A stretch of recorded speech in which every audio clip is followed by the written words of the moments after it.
From reviews to rankings, The Big Picture is all things movies. From in-depth analysis of the latest flick to sit-down interviews with some of the biggest movie stars and filmmakers on the planet, Sean Fennessy and Amanda Dobbins have got you covered. Check out The Big Picture on Spotify or wherever you get your podcasts.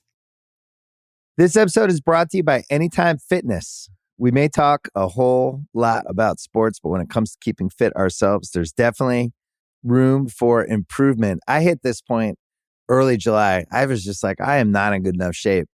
I started trying to walk at least 15,000 steps a day or hiking or just anything to keep my legs moving. Now it's the end of 2023. I feel great. I had a physical 3 weeks ago and the guy was like, you're doing great. You're doing better than you were 3 years ago. I felt great. Whatever your goals are, progress is possible thanks to Anytime Fitness. Get a personalized plan and support from an expert coach anytime, anywhere. Visit anytimefitness.com to try Anytime Fitness for free. Start to train for your life. Terms, conditions, and restrictions apply. See website for details. This episode is brought to you by State Farm.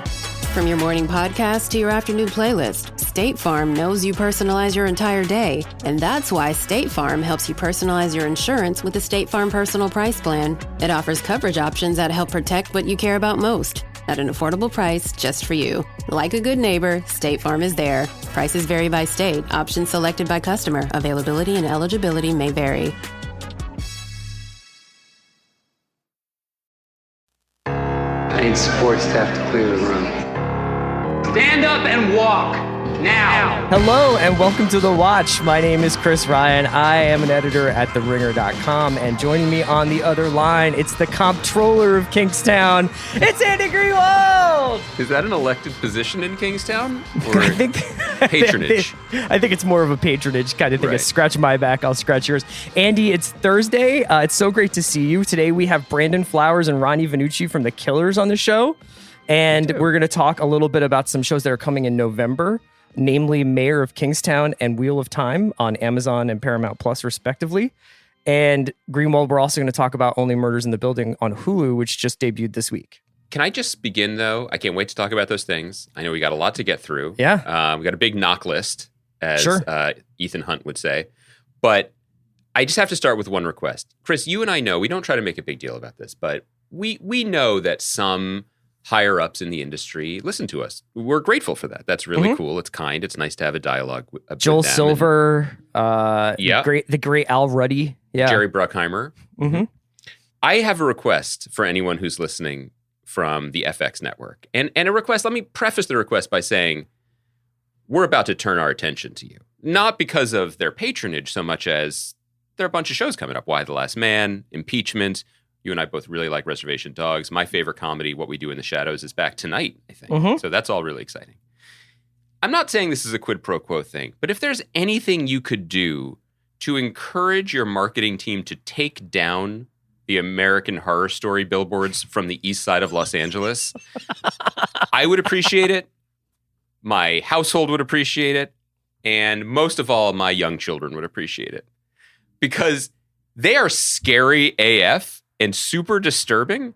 And now just driving my daughters to school is like running through a minefield of half-submerged, terrifying alien monster heads. Are you talking about the one that's the alien with the teeth? Yeah, it's like half-submerged. Right. Or sometimes there's two of them. And so I've that's tried everything. That's the scariest thing you see on Sunset Boulevard. Well, they keep their eyes up. I say, girls, eyes up. Always eyes up. You know what I mean? One time they saw Tobey Maguire getting coffee and go get him, and they have not recovered from that. That was, honestly, I haven't recovered from that. That was disturbing.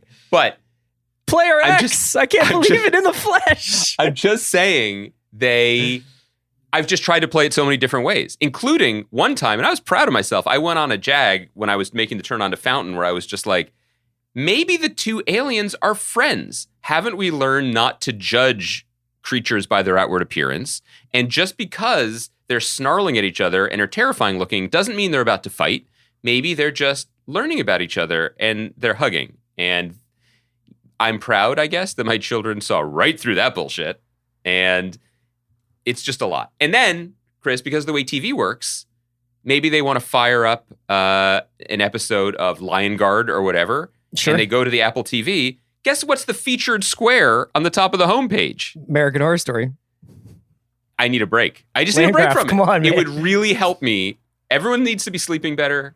The world's scary enough. That's my request. Speaking of the world being scary enough, Andy, I just thought I would say that we're thinking of our family and friends back in Philadelphia, which had really bad storms. And we're obviously thinking of people in New Orleans and in New York and in Texas and in California and in Nevada and wherever things are falling apart, which seems to be all over the place. But, waking up this morning and seeing 676 pretty much underwater and caused me to call my mom pretty quickly this morning. She's luckily on a hill, which is good. And we also got rid of her car, which I'm glad about. But, just shout out to everybody in Philly. Keep dry and stay safe. You didn't get rid of her car on the Blue Route. You didn't just leave it to be washed away. No, I converted it into a submarine. So Smart. Yeah, kind of like in the investigation. Smart. Anyway, do you want to start talking about some of these shows that are coming in November? Yeah, we could do some of these trailers, some trailer Yeah, talk. so trailers dropped for The Wheel of Time today. And for Mayor of Kingstown, that dropped a little earlier in the week. Mayor of Kingstown, we can start with that, is the new show from Taylor Sheridan. It's his first sort of gambit as the sort of Taylor Sheridan empire that's going to be on Paramount Plus. We've already got Yellowstone, obviously, on the Paramount Network, although I believe it streams on Peacock, if I remember correctly. But Paramount Plus now is getting full on into the Taylor Sheridan business, which I obviously approve of greatly. If you haven't seen his movie from earlier this year, Those Who Wish Me Dead, it's really, really good. It's just a really good action thriller with That's the Angelina Angelina Jolie movie. Yeah. So Mayor of Kingstown is about a family that runs a correctional facility, I think in Michigan. And it stars Jeremy Renner and Kyle Chandler, who was a late sort of announcement that he was also in this show. And it's comes from Sheridan. It's directed, at least the first episode, I believe, is directed by Antoine Fuqua. So you can tell all these keywords are very CR friendly. I'm very excited about Kyle Chandler and Antoine Fuqua, Taylor Sheridan. Obviously, we have a history of being Renner watchers. Can't you throw me an AG bone and say that Diane Wiest is in the show? Give me something. You think that you're the only Wiest head here? No, I mean, look, I sprinkle nutritional Wiest on everything, man. My favorite soundtrack is West Side Story. That's what wakes me up in the morning. I'm just saying that of that long list, I feel like you can divide our podcast. There's some things that you do and some things that I do, and you do Antoine Fuqua and Taylor Sheridan, and I like Diane Wiest, and that's okay. There are shows for both of us now. Great little trailer, well put together. Yeah, some Sicario vibes with the music. Yeah, and I think that I guess I should say credit to the people who cut the trailer, but also credit to Taylor Sheridan and Paramount Network for investing in him, because he knows exactly what he's doing. He's making there's television something for me. Literally, he is, and there's something really not just almost refreshingly old-fashioned about that, but also it's just very savvy. I'm glad. I mean, I don't know the guy, and I don't have any stakes in Paramount other than basically propping up their bottom line thanks to the Paw Patrol movie. But I'm just saying all of these corporations, as they move into streaming, want two things that are seemingly at odds. They want eye-catching prestige shows that'll get stars and awards and attention and subscriptions. But what they really want is Law & Order Special Victims Unit. And not necessarily that show, but what I'm saying is they want something that is dependable. They want a brand that they can invest in. For NBCU, that is Dick Wolf, who just churns out these shows that people really like and you know what they are. Very rare to find someone who is in that prestige world, but delivers on the degree of a old school broadcast TV mocker like Taylor Sheridan does. So it seems like a slam dunk. This will come as no surprise to anyone. I kind of wish it was Mayor of Kingstown, not Mayor. Because, and this is a theme with the other show we're about to talk about, I'm not seeing a lot of LOLs here. You know what I mean? That's just not that's not the tone, that's not the theme, that's not the vibe. But it does, it always keeps me out a little bit, that it's just going to be this kind of macho relentlessness. And as someone who just exudes macho relentlessness in his personal life, sometimes I want to break from that.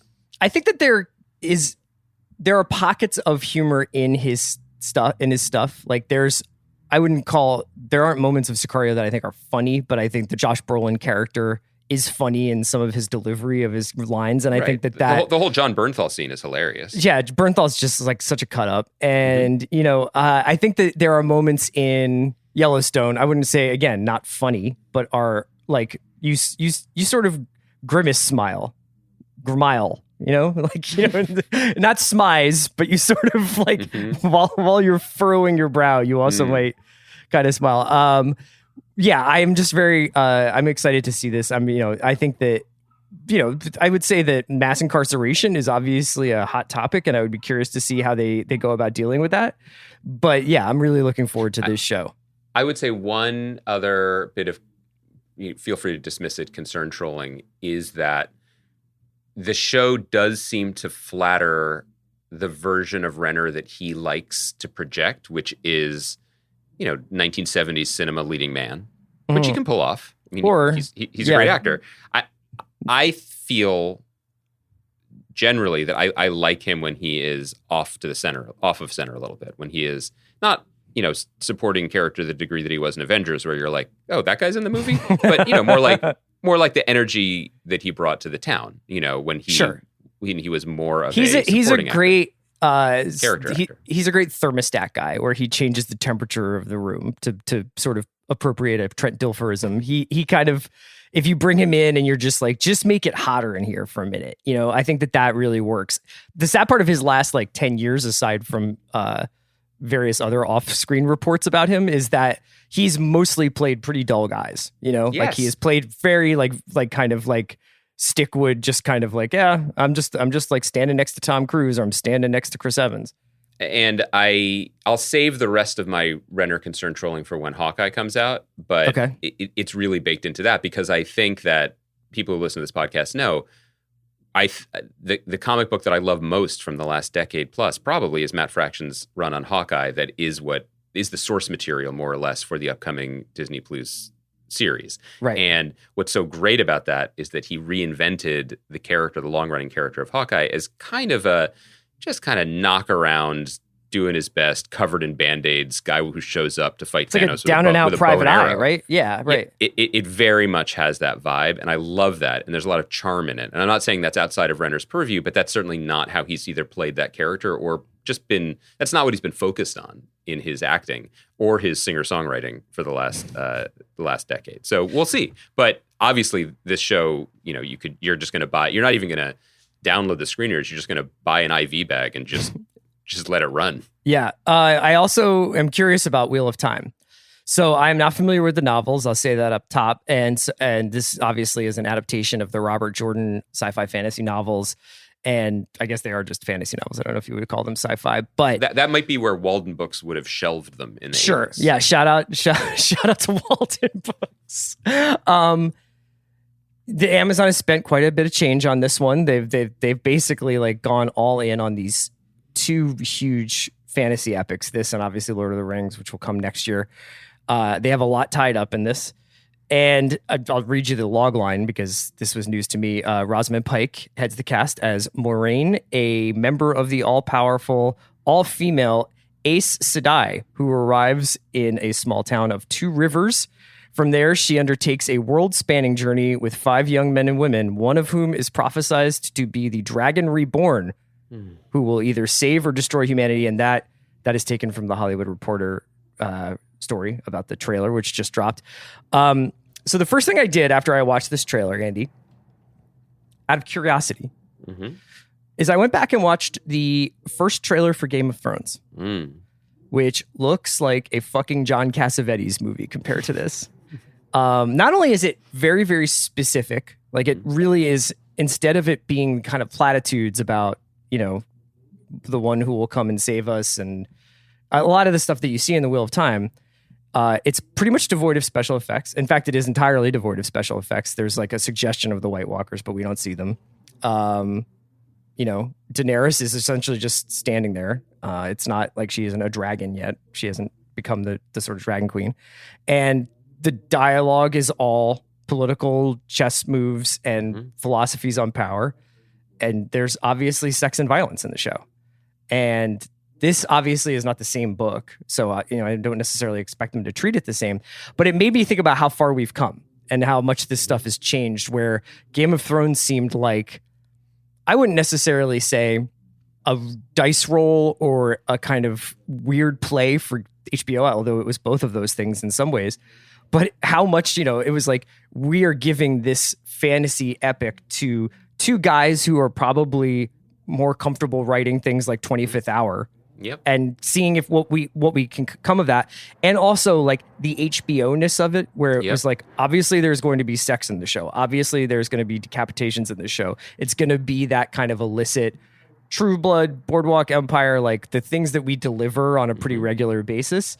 And, clearly it became a global phenomenon. And it is the reason why something like Wheel of Time gets made now. And I wonder whether or not certain places, like they're taking the wrong lessons, like people take the wrong lessons from the success of Game of Thrones.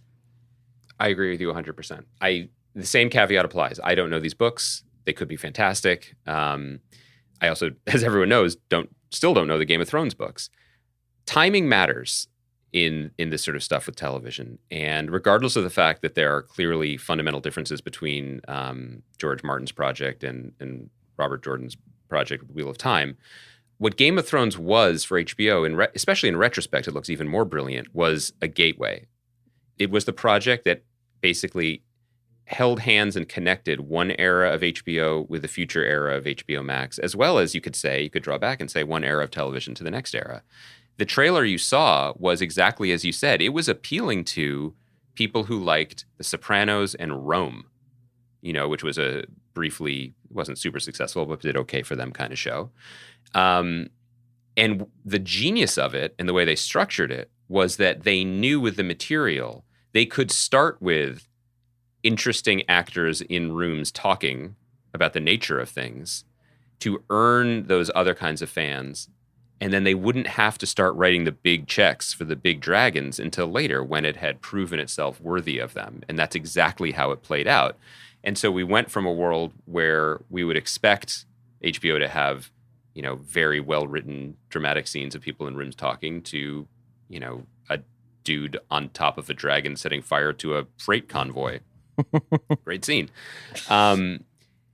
I still, and I know this is old-fashioned, the culture has passed this idea by, but I liked that Game of Thrones had that extra corporate, maybe, pressure to be more than just one thing. Sure. To be a beacon to a lot of different types of fans who would end up in a certain place. And the thing that ended up making it a global sensation is not the thing you can bank on from the beginning. What made it a global sensation was the fact that after one or two seasons, they were delivering. That there were so many twists and turns to come as written in the book, but they'd already proven to the right audience of television that this was worth it. And by the time the rest of the world caught up, they probably caught up in binging in 2 or 3 seasons, and then they were already all off to the races. The bet of a project like this that can only be underwritten by someone like Jeff Bezos is we're all in. We're pot committed, like $500 million before we even know if anyone likes this. Mm-hmm. And the second thing about it is that when you finished watching the trailer, you did a very smart professional podcaster thing and sought out something else for context and for conversation. I just let out a very deep sigh because this isn't for me. I feel like it.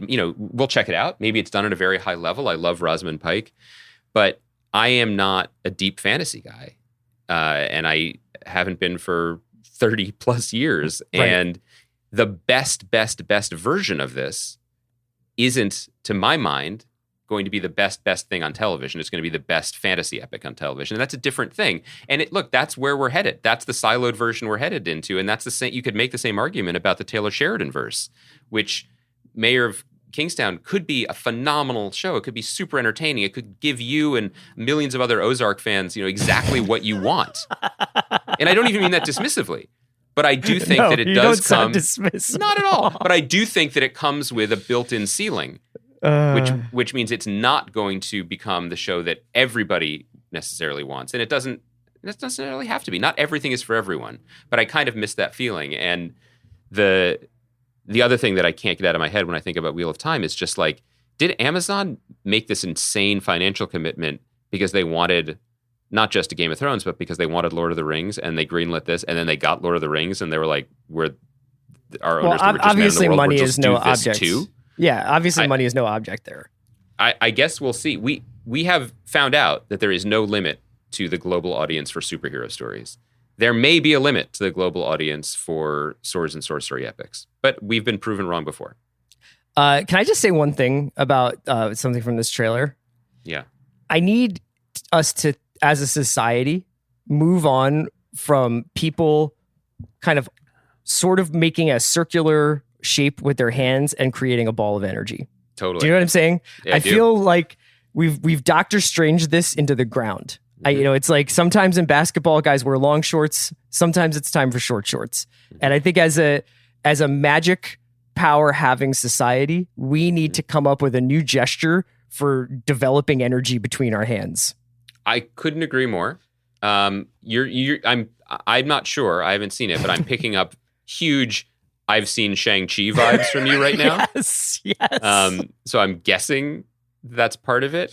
And but that's also like if you watch the end of Infinity War, where or Endgame, where they all fight Thanos, like half the superheroes are just like, and creating a ball of energy in their hands. And it's just like, guys, like, let's get some new hand gestures. Go on TikTok and like check out some new ways of doing some choreography. Did I ever tell you this? When years ago, now it's like 20 years ago, I interviewed the great comic book writer Grant Morrison, Scottish comic book writer, who at the time had just was that also on the Andy Greenwald show? Was it? This was actually for a print publication. This was prior to the podcast. And he had just totally revolutionized the X-Men in a way they wouldn't be revolutionized again until the Jonathan Hickman run that's happening now. And he was talking about how he still had one really good idea for Marvel property, which was Doctor Strange. And what appealed to him was that Doctor Strange in the comics, when he did magic, didn't gather balls of energy in his hands, but he always made kind of like heavy metal gestures, like if you're a UT fan, like the horns, like with his fingers up. And so what Grant Morrison thought was that what he was doing in those moments was he was plucking the strings of the universe, and that he was physically manipulating like magical connective tissue that we couldn't see. And so he had this whole physical idea of how magic would be. And I was like, that's really cool. That's a great idea. And maybe it's time for Marvel to come up with that idea. So we just have less, I'm making a circle with my hands like a yin yang symbol. I get it. I know what they're doing. I'm just saying that we probably have enough examples of that happening, and like we need to iterate. Do we know what we're doing? Because look, WandaVision was great. If I asked you right now, I said, Chris, tell me what Wanda Maximoff's powers are. What would you tell me? But she has like all the powers, right? Does she? Is she like telekinetic and telepathic? No, I believe her powers are, and I'm quoting here, reality bending. Oh, well, I mean, yeah. Let's talk about Only Murders really quickly before we get to your interview with the two of the founding members of the Killers. Only Murders in the Building is a new show on Hulu. It's co-created by Steve Martin and John Hoffman. Stars Steve Martin as a sort of over-the-hill ex-procedural actor named Charles. It also stars Martin Short as an over-the-hill Broadway director named Oliver, and Selena Gomez as a both stoic and anxious young woman. They all live in an... Under the hill, I would say. Under the hill, Selena right, Gomez exactly. Is, yeah. And they all live in an Upper West Side building called the Arconia, which is kind of like a stand-in for an actual building called Ansonia, right? Yeah, I think they filmed at the Apthorpe. Like, they're just these insane buildings with courtyards. It's beautiful.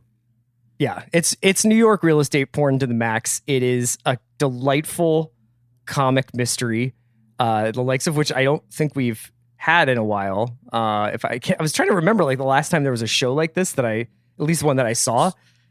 This is like slow food, not slow food because it's from a gastronomic community in Italy, but slow food because you can't eat fast or you'll get angina.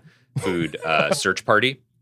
Yeah, that's a really good example. It was similar to that in that these three strangers who live in the same building are drawn together first by a shared love of true crime podcasts, and then second by an actual murder in their building, which leads them to want to investigate and make their own podcast and get to the bottom of it. Right. And obviously as podcasters, we have a lot of time for shows about podcasters. I can't think of any. I would much rather watch. Yeah, exactly. What did you think of the show? So the first 3 episodes, I think, are up on Hulu now. I was really surprised how delightful I found this show to be. The thing is I think that you underestimate just how you are. And this is a lovely mystery with Martin Short and Steve Martin. It uses the New Yorker font. Is in the New Yorker font. Like, yeah. I'm sorry to put you in a box, but enjoy your box. It's a lovely box, with river views. You're right. I guess the thing that I found sort of surprising about it was I unfairly assumed it would be elderly, in the sense that there were extreme, like, late period Woody Allen film vibes, not just from the font, but from older people with a younger woman cast into, and Selena Gomez was in a recent Woody Allen movie. Her character's name is Mabel, which suggests that it was written for someone else or written by people who haven't spoken to anyone under 30 in years. And couldn't have been more wrong, because the show is gentler and kinder in a way that I didn't expect it to be, but also more dramatic than I thought it was going to be. I mean, there is a mystery baked into it, which is making it fun to watch, but it also is one of the greatest arguments I've seen recently for this era of TV and the Vanity Project. Mm-hmm. Because, look, Steve Martin and Martin Short are two of the greatest comedic performers of our lives and people who are older than us' lives, no question. They continue to do good work, including a stage show together. But what this made clear to me is that they haven't had the opportunity to be showcased on any screen the way they would like to be in a while. Yeah. Steve Martin has done very pleasant guest spots on, like, 30 Rock, and Tina Fey returns the favor here. Martin Short will always show up and blow the doors off a place like he did in John Mulaney's otherwise ill-conceived sitcom. But he's always playing, like, the biggest version of himself. And the thing that make both of those guys such wonderful performers is their pathos. Like, they're just great actors and performers.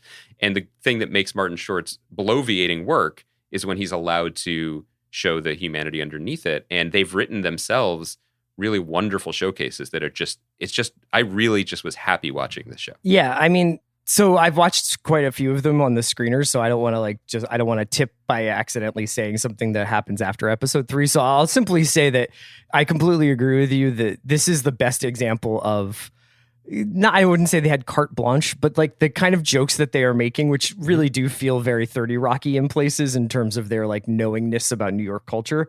It's just like, you could just serve that up to me all day, and, like, the very sort of bite-sized nature of the episodes, they're usually like 28 to 32 minutes, and they're just really enjoyable. And, like, I think that the mystery is a little bit, like, silly at times, but it's so funny. And just, like, I'll just watch Martin Short as a failed Broadway director is, like, a great idea. I just wish we had more of him. Yeah, I agree. The murder stuff, it's more than I thought it would be in terms of trying to... It's actually, that's the one thing I would say is that they definitely get pretty deep into the Tim Kono investigation.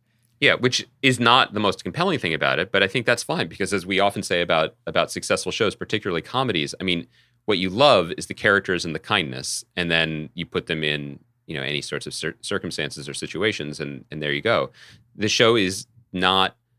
It doesn't feel... I said Vanity Project, but one thing you'll see when you watch the pilot, if you haven't already, is that it has a pep in its step. It is not just sitting around being like, look who's here. Like, they took this seriously and wanted to make a compelling and entertaining show. And so it just went in my head from a very odd seeming... It's just like an odd Vanity Project to something that has legs and is really good. How many of you watched? 2. Did Martin Short start talking about dips in the second one? Dips, his thing about eating only dips is in the Have you ever tried to just eat dips? Like, have you ever been like, tonight I'm just going to have dips? When I was a child and my father was away for work or whatever, my mother and I had a tradition of basically just eating, like, a potato chips and dip for dinner. If you try that, I think that it really makes you go crazy. Because you're never full. So you actually wind up eating for like 3.5 hours, and then you're just like, what is happening? Like, I'm full of carrots, Carrots and, best case scenario, chickpeas. Worst case scenario, 2 sticks of butter and, like, some frozen spinach. You know what I mean? Like, it's not going to work out well for you. My favorite Martin Short line is when he mistakes Steve Martin for Scott Bakula. Oh, that's good. Yeah. That that was enjoyable. But yeah, I'm really into the show. Maybe we'll circle back as the mystery unfolds and we get a sense of what listeners think about it. But check it out on Hulu. Like, it is just, I just did not see this coming, and it's really a pleasure. I want Kaya to watch this just because of the podcast element and see if, because there's a lot, they redo their lines on the podcast a lot in the show, and we do not do that here. I also want to ask Kaya, Kaya, watch it. We'll circle back next week and I mean this is not ageism. I mean this sincerely. But like when they went to Selena Gomez and they were like, would you like to be in the show with Steve Martin and Martin Short? There's no way she was like, yes, I love those guys, right? I don't know. I think she's probably pretty hip. She probably knows she's smart and savvy. But okay, so she knows about him. From what? What is sure her... she's seen Father by the Dozen. Yeah, Father of the Cheaper Bride. By the Dozen. Thank you, Kaya. That's right. Thank you. Okay, that's what I wasn't sure about, because I know it's not like the King Tut song. You know what I mean? I know it's not Three Amigos, which was released 6 years before she was born. And I'm not saying she doesn't need to know who they are. She doesn't owe us anything. You don't owe us anything, Selena. But I was legitimately curious because... What was your entree? Yeah, she would probably be like, now she could be like, oh, I'm a huge fan of Steve Martin's humorist pieces, In the New York, yes. His banjo playing is exquisite. But like you rarely get at the top of a cast... of a call sheet, such an extreme McDLT of separation. Yeah. Right? Where one side are two septuagenarian comedic geniuses who tour together, and the other side is a 29-year-old pop superstar. There is no evident overlap whatsoever. There is no hand-holding. So I thought that was interesting, and it's fine. It works. We should get into this interview just to set it up. For people who don't know, Killers, great long-running band, released, I think, the best album of their career last year, Imploding the Mirage. Brandon Flowers came on the show last year to talk about it. Because they couldn't go tour, they made their 7th album really quickly. And almost as a surprise release a couple weeks ago, it's called Pressure Machine. It's unlike anything else they've ever done. It's a lot more folky and Bruce Springsteen and REM influenced. I have a lot of time for it, particularly the... Once this track Sleepwalker starts, or on track 5, I think it has some of the best songwriting they've ever done. Really has grown on me. And I also just love it when, I'm sure that I'm not projecting here, but I love it when slightly older acts continue to try new things and tap different creative veins. Sure. And I think it's kind of inspiring and great. And the last thing I'll say is, this is the 4th time Brandon's been on the podcast. And originally, because Brandon and I, we have a nice chemistry, I think, when we talk. And so I was just going to follow up with him. And then I find out that Ronnie, the drummer, really wanted to join. Sure. And really wanting to join meant... Ronnie's my guy. And that's the thing. So I was just going to talk to Brandon. Then we find out Ronnie's going to join. And Ronnie joined on his iPhone walking in the woods, which is very, very on brand for Pressure Machine, but not on brand for the way Kaya McMullen and others like to run a podcast. So that was a little bit disconcerting. And ultimately, you'll hear this in the interview, I think he missed you, Chris, because I think that the thing about Ronnie is he's just like, listen, man, I play the drums, I write some guitar lines, and I really just want to talk about Ozark. Like, that's why I thought I was going to do on this podcast. Ronnie's not same, hear, but minus the drums. Exactly. But like not hear these two Nancys talk about like how you feel about your hometown versus how you feel about it now. Like, I just think that we were missing the special sauce, and that was you. And I wanted to apologize before we get into the interview, which otherwise, as always, it's just great to talk to, it's great to talk to people in a band you love. A future date, maybe after Ozark concludes its run, we could have Ronnie back on and you could exit stage left. 100%. I don't think this made it into the podcast, but at the end, we did say that there are posters up in LA already next to the horrifying Alien posters that say that Killers are playing like a stadium show August of 2022, which I love the confidence. I love the bet on our relative viral health. But because they won't have a new album to promote, they said they would come on solely to talk about TV. And Brandon was like, all right, I just started White Lotus. And we were like, okay, save it. We'll save it. All right, let's get into this interview with the Killers. Thanks for listening to The Watch. Thank you to Kaya McMullen, as always, for producing us. This episode is brought to you by Mint Mobile. New Year's resolutions are fun the first couple of weeks. Then you kind of maybe conveniently forget about them halfway through January. No shame. It happens to us all. But this year I have a foolproof plan, at least when it comes to saving money. Just switch to Mint Mobile and you're done. Goal accomplished, because for a limited time, their wireless plans are $15 a month when you buy a 3-month plan. The great thing about Mint Mobile is there's no jaw-dropping monthly bills or unexpected overages, and all plans come with unlimited talk and text. Get this new customer offer today at mintmobile.com/watch. Additional taxes, fees, and restrictions apply. See Mint Mobile for details. I'm so excited. This is my favorite time of the year. It's the time when members of the Killers come on the podcast to talk about an amazing new album. We've got 2-year streak going, 2 previous appearances before that. Let's keep it up. I'm so happy to be joined once again by Brandon Flowers and Ronnie Vannucci. Thanks, guys, for being here. Thanks for having us. So a year ago, Brandon and I, we were talking about Imploding the Mirage, an album that I absolutely adore and was so excited about because I felt like it sort of just underlined and reminded me and the world what a Killers record could be.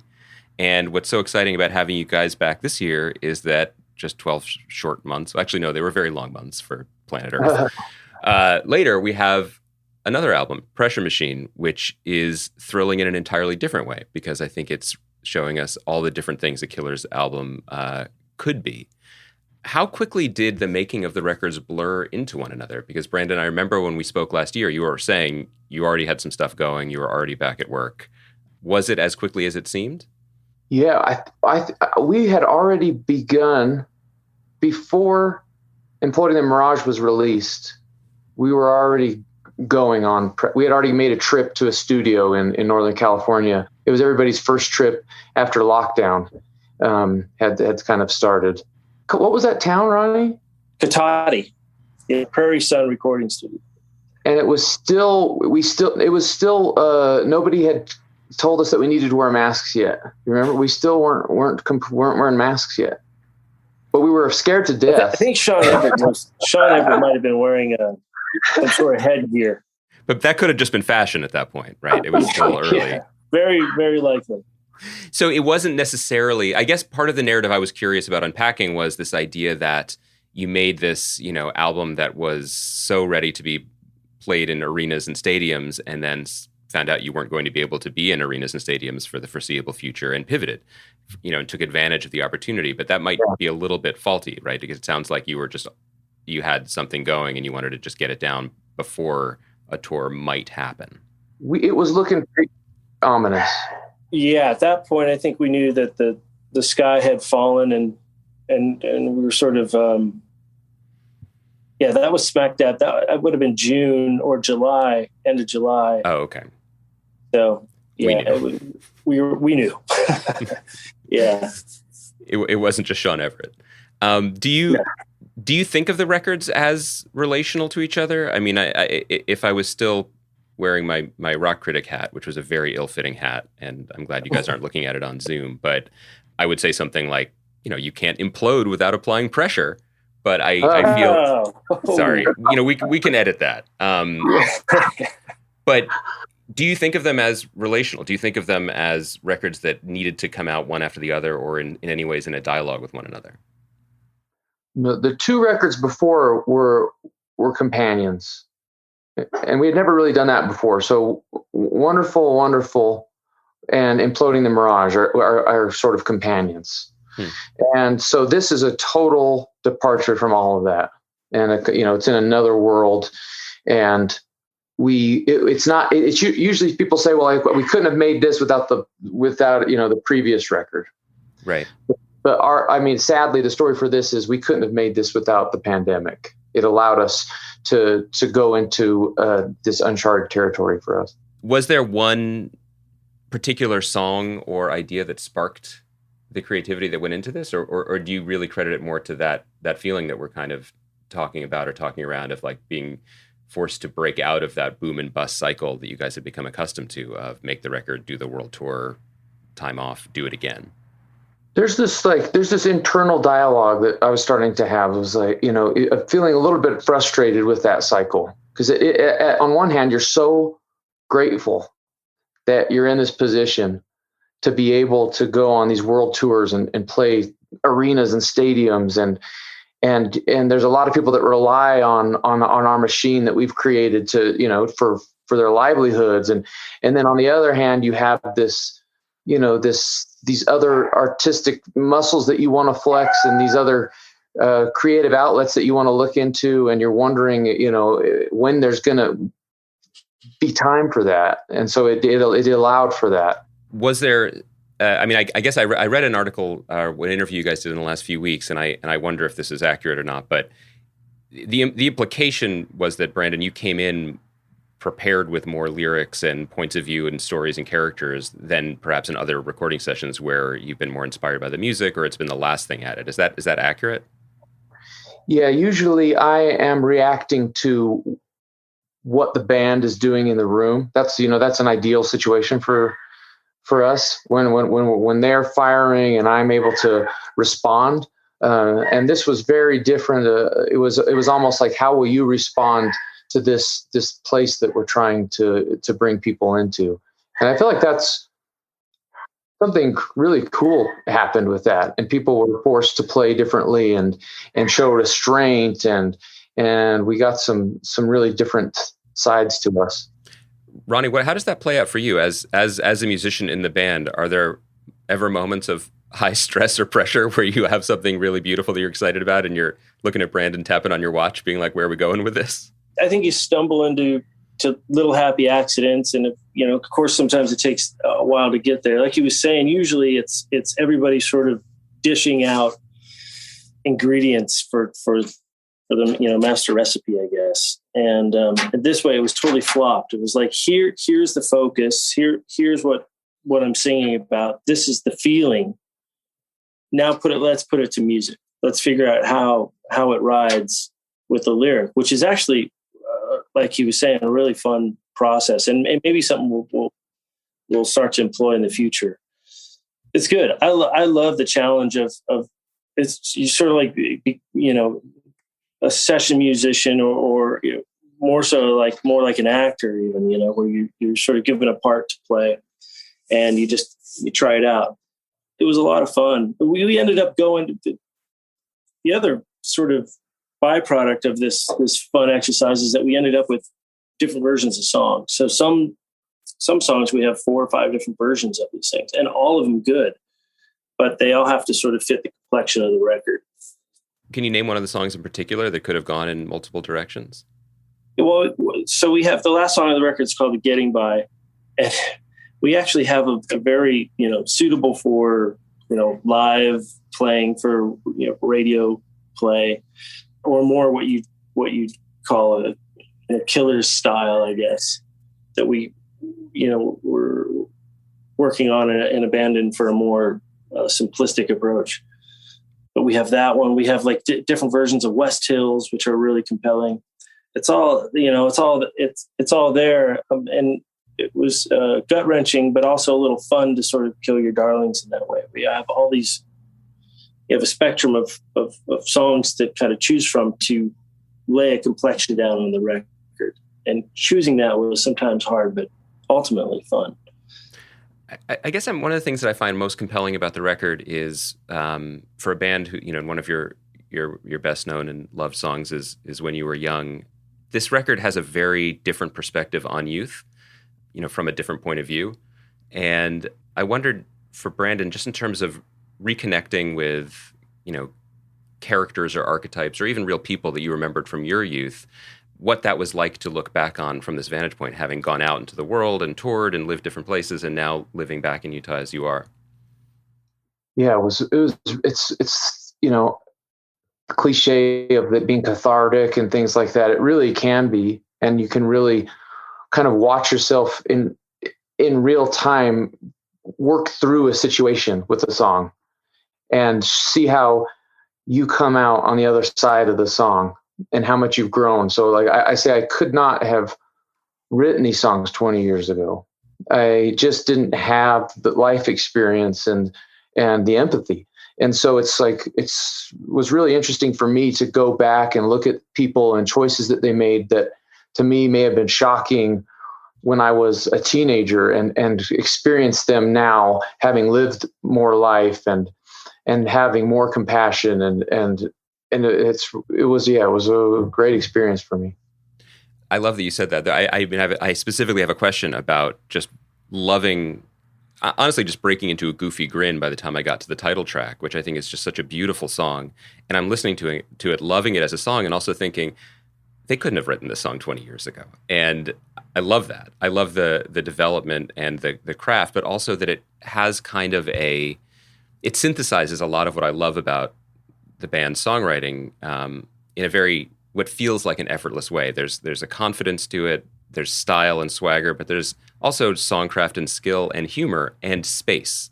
I don't even know how to really describe that, again, because I've hung up my rock critic hat. But there's something, Brendan, the way that you deliver the lyrics where you let the song breathe in between them as you're telling the story. And I just feel like that is, there's a confidence to it that is exciting, both as a fan of the song itself, but also as a fan of the band for a number of years.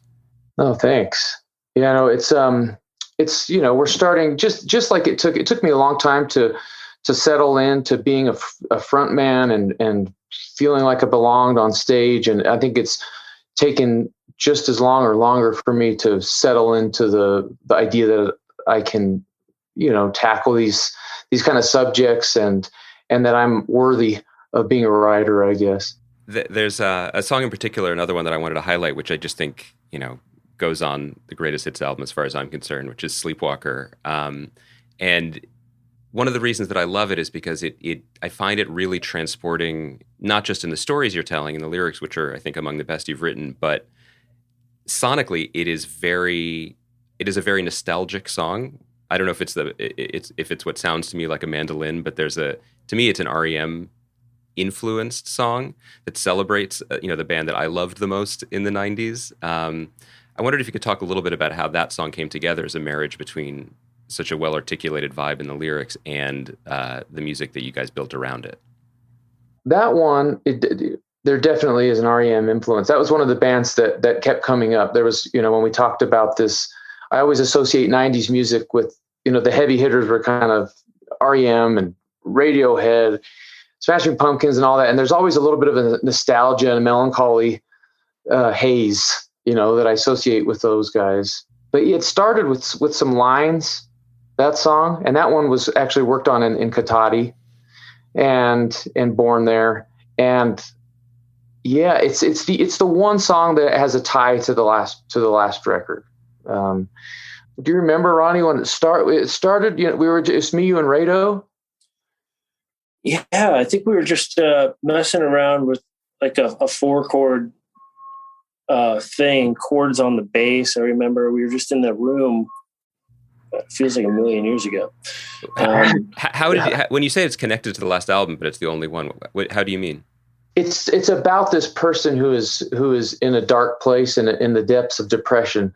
And I had moved to Utah a couple years before that, and I was experiencing seasons again. So I was, in Vegas, we just don't get that, that true excitement and the glow of autumn, or you don't really get to see much life come back in the spring.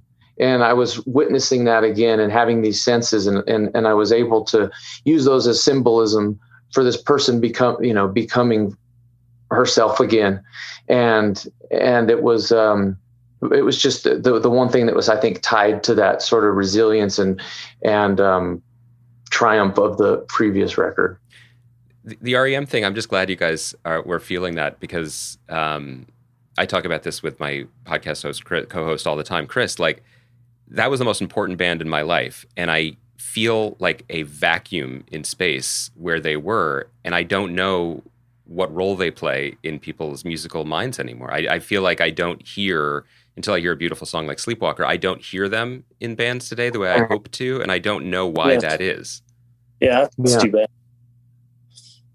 They were one of those bands for me too. Sometimes you hear Interpol. Sometimes you hear Paul Banks will become Michael Stipe in a song. You could kind of hear that sometimes. That's definitely true. But like, there's just something. I don't know. Maybe it's because they were unique, but it's sort of hard to communicate to anyone, I think, that they were briefly the biggest band in the world. Like that in retrospect seems insane, not like natural, like it felt at the time. I'm waiting for bands to get to that point again where we have pop songs and that kind of spirit like REM had. I also felt like they were a band, a real just band. Today's, focus on modern music is so just, focused on one person, and dance moves and shit. We have mandolin all over this record. It was a little tip of the hat to Peter.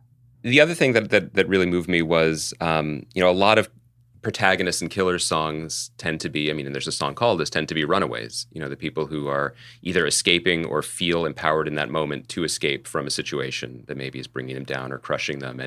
And what I found really moving was, and I think Brandon, you used this word, but the empathy towards people who didn't have that moment, who didn't hit the road, who stayed. And In Another Life is, I think, to me, the other standout on the record for that reason, because it's incredibly observant of the things that matter to someone who maybe saw the fork in the road and didn't take the turn, and the dignity of that life regardless.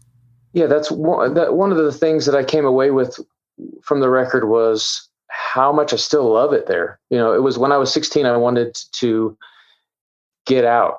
That was first and foremost. And now, having moved back close to the town and visiting it, and I still have a sister there, you just see things in a different light, and you respect the people and the hardworking people there, and the way of life and the traditions. But In Another Life, it's about someone that has these questions that we all might have, and that we all might ask ourselves. And that's, there's typically a silver lining in a killer song, and there's not really one in that one.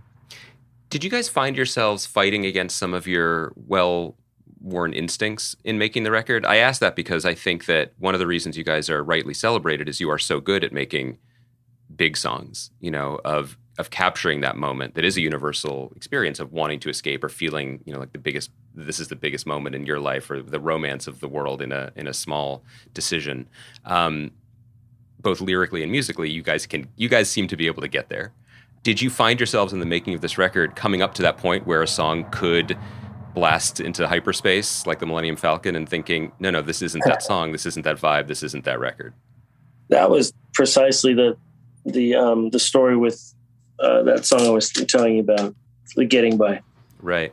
That was, sort of a split last minute decision that Brandon made. It's just, we were sort of okay with letting a song have the bombast, maybe have it be the last song, maybe it gets a chance at radio. And then at the very end, we sort of, just kind of all agreed it doesn't fit that way. It doesn't fit with the record this way. So we need to try another approach with it. Even if the song itself does sort of lend itself to maybe having a more pop sound or more rock sound or whatever. Yeah, but you guys have In the Car Outside on there, which feels like it snuck in with a fake ID. Like, yeah, kind of did. That one in particular was sort of the demo. You're hearing the demo of us when we were writing it. It sort of just, it had this identity out the gates, and we couldn't beat it, or we didn't want to beat it. We sort of liked the way it ended up. I know you guys are, citizens of the world, and you see this as well as anyone, but there's just been, I feel like it's been exacerbated in the last year and a half that as everyone's been sort of quarantined in their homes and everyone is siloed into their media bubbles and their points of view, this idea of being able to talk to other people in our country has felt like becoming an existential question. And I don't want to phrase the question as if this is the responsibility of a rock band with their seventh record to do it. I guess I'm wondering how much of that outside chatter gets into your head, Brandon, when you are giving voice to people in parts of the country that some of your coastal fans, or some of the fans who are waiting to see you guys in Central Park for that, that unfortunately aborted show the other week, they've never been to this town, and they might judge some of the people in that town, or reduce them to their, to their voting records or their hats they're wearing, or whatever the case may be. Yeah. It was very observational and journalistic almost. Mm-hmm. I've seen some critiques of the record being that I didn't offer any kind of salve or cause and effect, like that's ever been an artist's responsibility. The album isn't called How to Dismantle a Pressure Machine. You know what I mean? There isn't we never said we were going to explain that to anybody.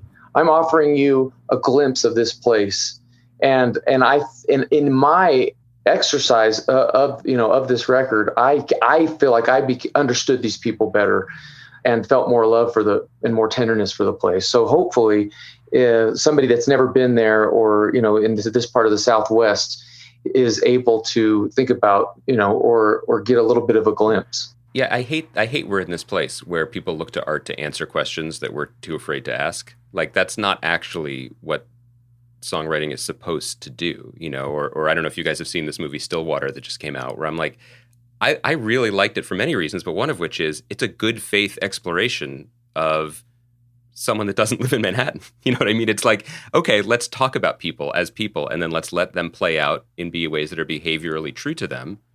And that's what a movie is. It's not, it's not an instruction manual. That's right. I can't think of a great song that is, though, either. It started to make me think about songs that do explain it and give you a great answer as to why someone, I don't know. I don't remember. I haven't listened to it in a while. Is the last track on the U2 record, does it actually tell you how to dismantle the bomb? I'm assuming that it's love. Of course it's love. and that is an answer for a lot of problems. But I just like couldn't find anything else to diss on the album, and they're just like, well, he doesn't tell these people how to fix their problems. I guess one of the things that you could probably tell from the way I keep coming back to it that I just love about this record, and again getting the chance to talk to you about it, is you guys just feel like you are hitting a creative stride that is really special, with these two records back to back, and just, not just good vibes of the songs and of playing them, but of possibility and exploration. And I think just as a music fan in general, one who, already admitted to bemoaning the loss of REM in the culture, I just feel like we've lost role models for how to have a rock career, for how to have a career over a period of time and what that might mean. I spoke to your collaborator, Lindsey Buckingham, last week, and he's a musical hero of mine. And, there's something that I just find very inspiring about the fact that he's like a painter who's been doing the same still life for 40 years. Like, he just hasn't cracked it yet, and he's still working at it. He's bringing the new parts of himself to it, but he's still going at it. And I think one of the breakdowns of whatever has happened in the music industry is the loss of that kind of track, or not just the track for the bands themselves, but for the fans to sort of go on the longer journey. Mm-hmm. You got an answer for that, Ronnie? I don't even. That actually wasn't a question, so it's more of a comment. And then basically, what I like to do, Brandon probably remembers this. I like to throw kindling on your fires, and then I see what happens. Well, when we started, that wasn't a problem. It was there were a lot of bands that you could emulate, and there were roads that you could take, and you could you could choose. It wasn't just one. There were multiple, and it does seem it's a scary time, because if you aren't great at Twitter, it's like, it's scary. We are still not great at Twitter, and thank heavens we got our foot in the door when it did. I see people like Jason Isbell, who's just like kills it on Twitter. And it's like such a blessing for people like that. But what if you're not great at Twitter? But do you think it's making anyone happier? Do you think he's happier for being good at Twitter? I mean, this is just me asking. Like, I don't know if that's. I think he must get some kind of satisfaction. Right. He's really good at it. He is good at it. But that wasn't in the rock and roll CV. Like, I don't think you were supposed to be pithy and politically astute in 240 characters from your cell phone. That wasn't part of it. Thank heavens. Well, I don't know that we would have made it. I don't know that we would have been great on Instagram or Twitter or TikTok. And now you have to consider these things. You have to consider how many people are Shazamming your song. How many, that's a scary thought. It's scary. We're so lucky, as a band. I feel like some of the Sam's Town outfits would have been good on TikTok. I feel like you're selling yourself a little short. Yeah, well, if I just stood there maybe and just didn't open my mouth. So a year ago, when we talked, Brandon, you were projecting, and you were talking about how excited you were to bring some of the Imploding the Mirage songs to concerts again. And you were saying you were just, they were having internal discussions about what song to begin with and what it would feel like to finally be out there again. And you even said maybe it should be Dying Breed. You weren't sure, but you could imagine that feeling really good. And so last week, you guys, or a little over a week ago, you guys were at Terminal 5. You did it. You did Dying Breed. I watched the cell phone videos, which is something I couldn't have done 20 years ago. And it felt like the right choice. Did you guys feel like it was the right choice to bring it back? Did it feel as good as you had hoped it would feel? For me, it did, yeah. Yeah, that whole show felt like something almost otherworldly, you know? We hadn't played publicly for about 2 years. So that whole incident, that whole show was just something else. It was emotional, as was Dying Breed.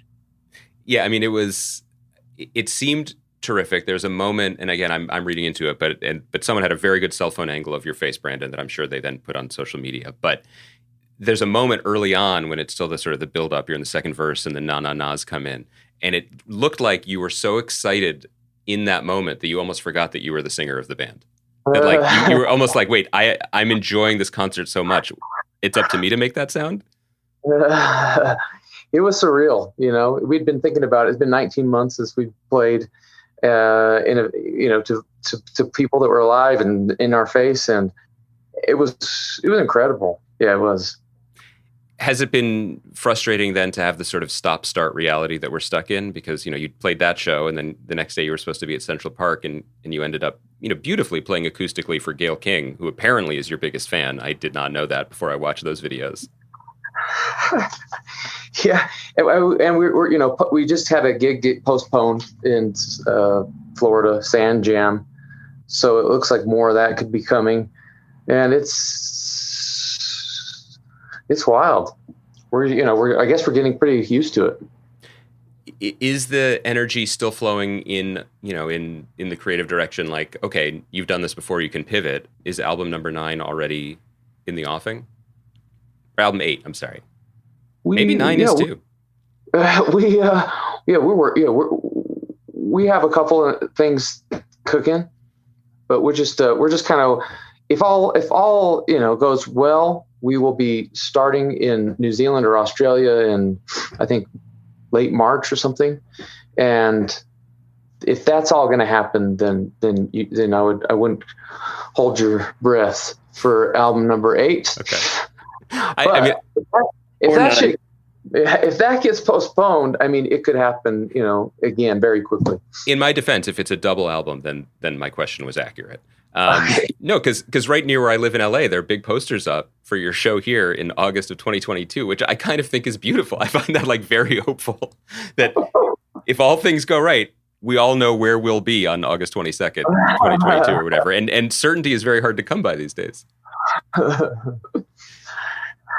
Well, you got to have your dreams. Exactly.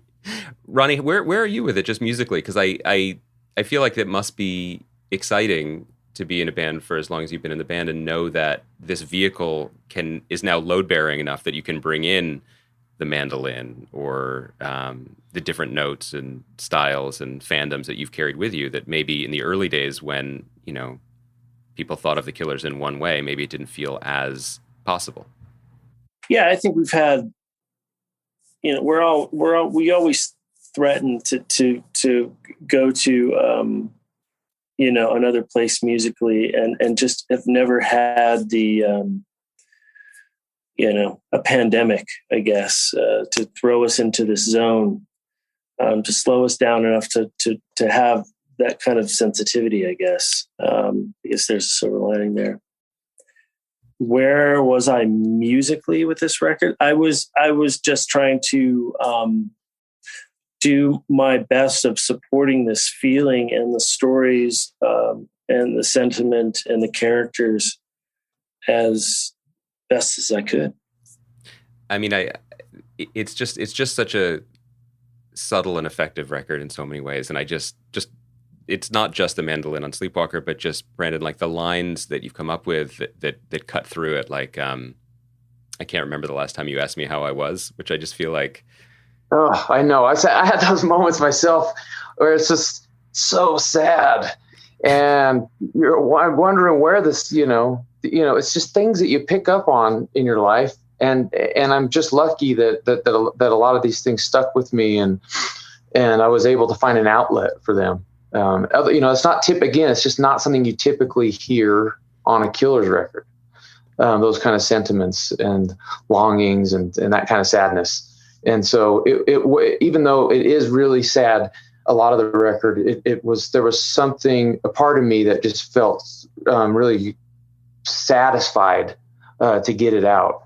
Yeah, I think it's just great. And it's not often that people who are really good, to use the film analogy, like making a blockbuster film, can now make something with the Graduate ending, where they're just sitting on the bus. Yeah. And it hits different, and I think it really speaks to where you guys are musically and creatively, that you had that at your fingertips. Thanks. Yeah, no, we're really happy with it. I don't usually typically listen to Killers records after they're done, and I sit and listen to this thing still. There's something about the interstitials and the people. Yeah. I think that does something that makes it even more listenable, and I really love it. I love the idea of someone hearing in the car outside, blaring out of a car outside, and it's just you. Just the driveway. Nothing. I used to think the bar for, the thing you can't do at a rock show is wear the band's t-shirt to the show. But if the front man of the band is listening to the band, that's next level. But also a sign of what you guys are up to. So anyway, such a pleasure to talk to you guys again, as always. Thank you for coming on. Thanks, Andy. Come back anytime, man. Come back. I know that last time, Ronnie, you mostly wanted to talk about Ozark, and I intentionally left Chris out this time because... Oh, yeah, it's too bad. Stillwater was good, though. We could talk about Stillwater. I enjoyed that one. That was good, right? Yeah.